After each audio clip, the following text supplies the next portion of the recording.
by the way, Raybone, that's the line that Yahushua comes to. That means that Yahushua is not an Israelite, according to your fucking dumbass, man. That's how stupid you people are, man. That's all. And you niggas are buying to that shit. Cause this nigga saying that a woman got seed. He's trying to say that the word Zerai, the Hebrew word Zerai, is talking about the man's seed and the female seed. A woman that don't have no fucking seed, man. Do we really have to go back to a fucking grade 3 sex class, man? Sexology, physical, the physical class where they teach you about the woman's egg, the sperm meets the egg and all that crap. That's how stupid you fucking niggas are, man. Cause you niggas bow to this fucking woman, man. This woman ain't nothing, man. Alright? The word woman means servant from the Latin.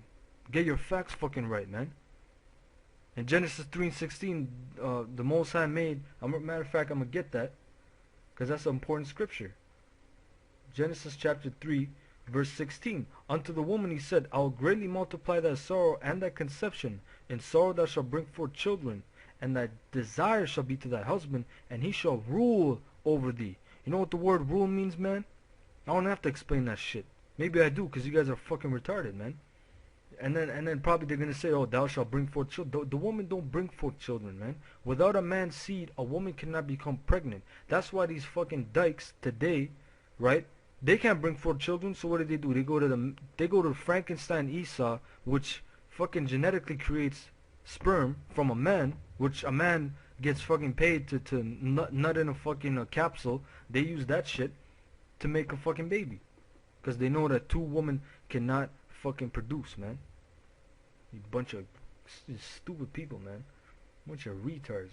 It's like I'm dealing with fucking third graders here, man. You know? Let's go to Wisdom of Solomon. Alright.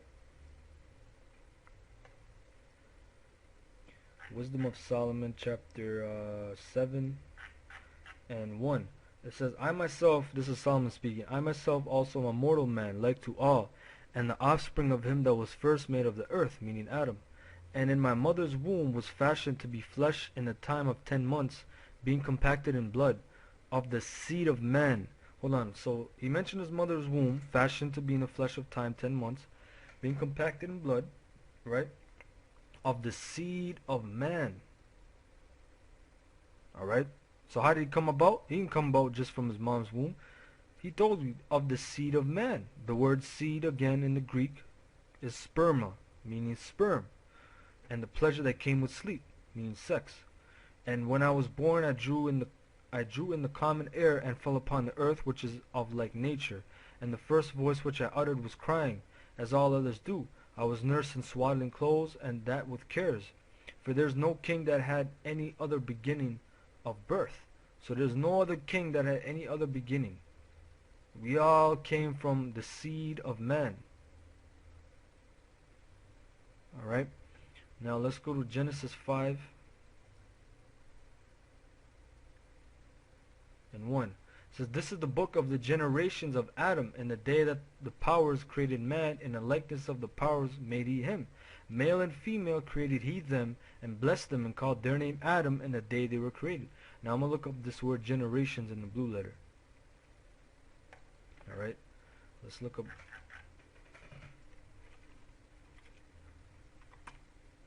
the word generations, right?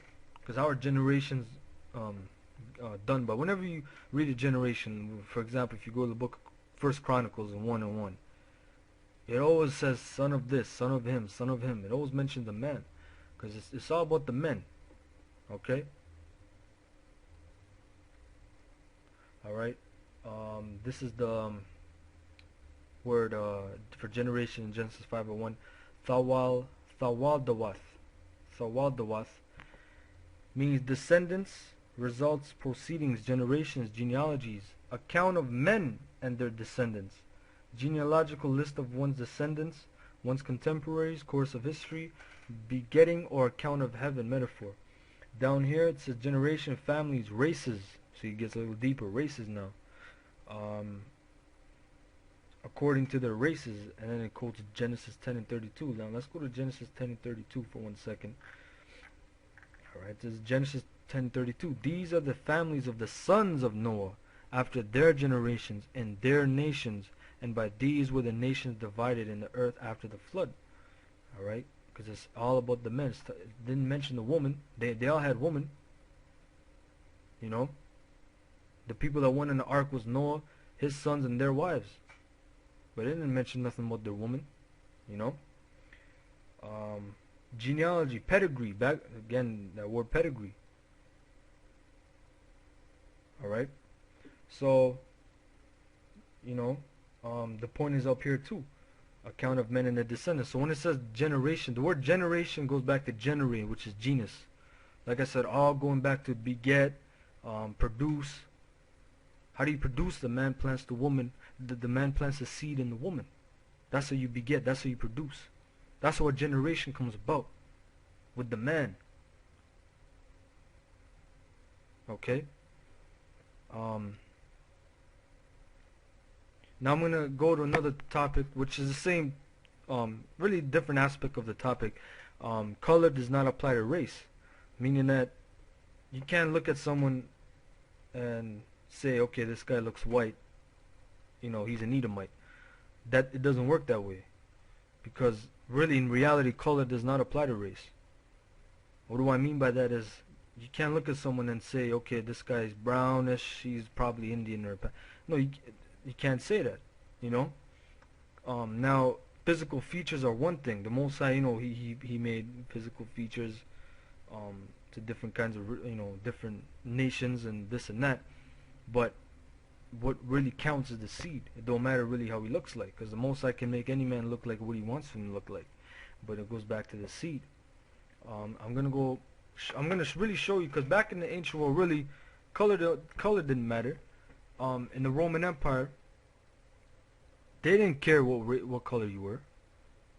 You know, if you were Jake, you know, jet black, I'm talking about, but you had talent, guess what? They'll take you up. You had Jakes up in being politicians, being generals, being senators, high positions, man. It didn't matter about your color, man. It really back then it was about, you know, who your father was, what tribe you were from, and what nation you belong to, of what family you're from, you know. If you're a renowned family, they would say, oh, okay, you know. Like, for example, the descendants of Aaron, the Levites, the high priests. You're the descendant of Aaron, you know, of the tribe of Levi, of the nation of Israel. That's what mattered.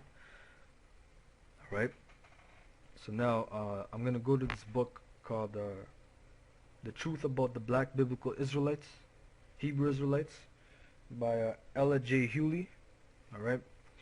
And this is from page 35. Because really, Esau, he created this crap about, oh yeah, you know, if you look white, you're white. And, you know, because remember, this devil, he's a deceivable serpent, man.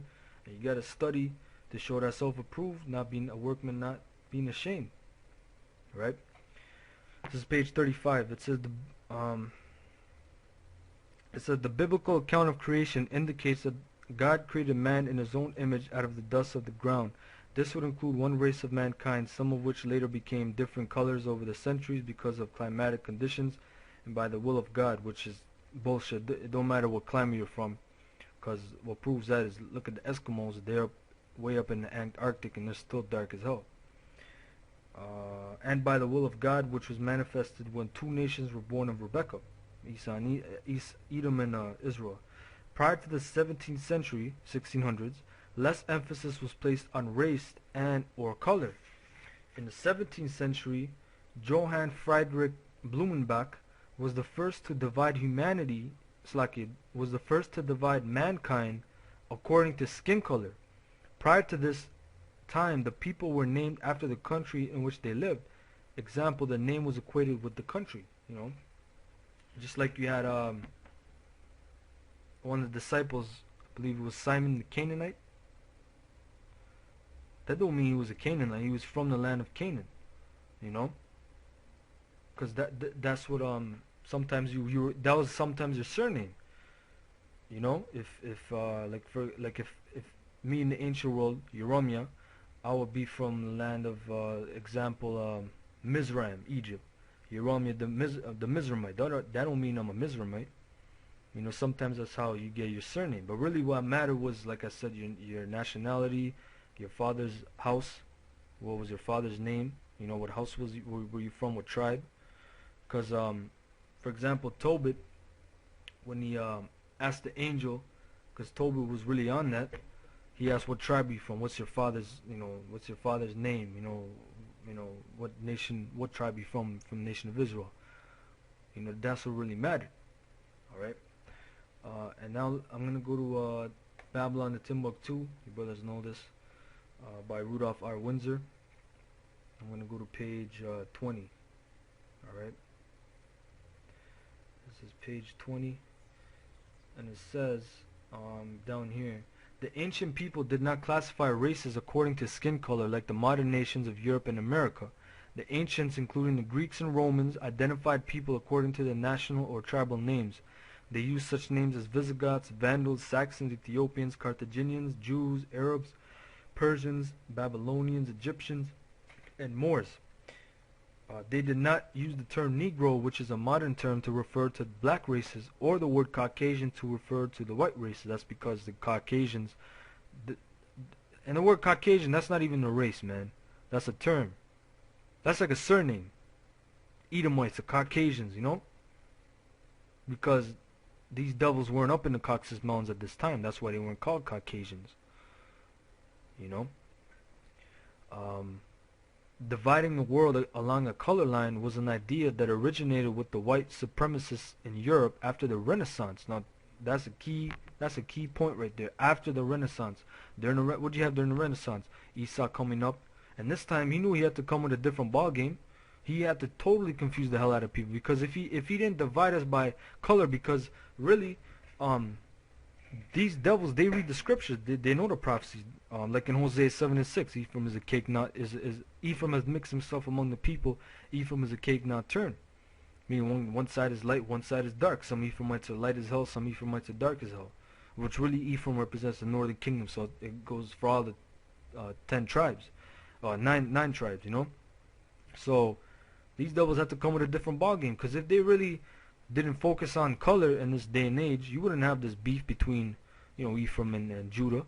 Mexicans saying, "Oh, I'm white, man," or Ephraimite Puerto Rican saying, "I'm white, I'm not negro, I'm not moreno."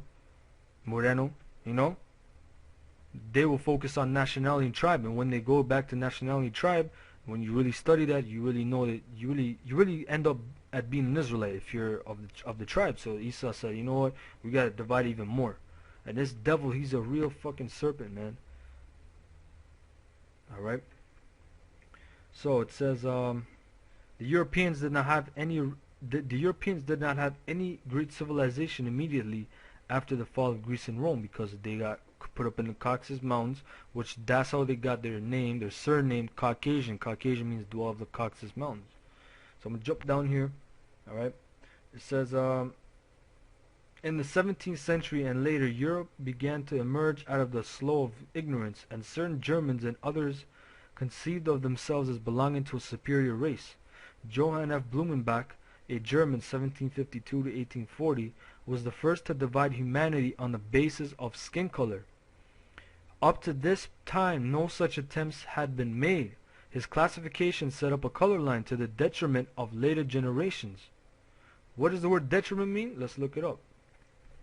Like I said, man, this truth is truth, man. I can't say it no better. This truth is truth. Like I told you, these devils, they have a plan, and really that plan is orchestrated by the Most High, because to show that they're the devil, they know that they have a short time to reign. Once they got up in from the Caucasus Mountains, they had their renaissance, their rebirth. They knew that they had a short time, so they had to bring their A game, man. Alright? So the word detriment, alright, means loss, damage, disadvantage, or injury, a cause of loss or damage. Alright? So, like the word deter means to damage. So, yeah, so what did it say? It said, up to this point, no, it's like his classification set up a color line to the detriment of later generations. Detriment means damage. That's why you people are so fucking bugged up. That's why even though he's a fucking demon, I gotta big him up. Fat Joe. He had an interview with this black woman. She said, "Oh, what do you think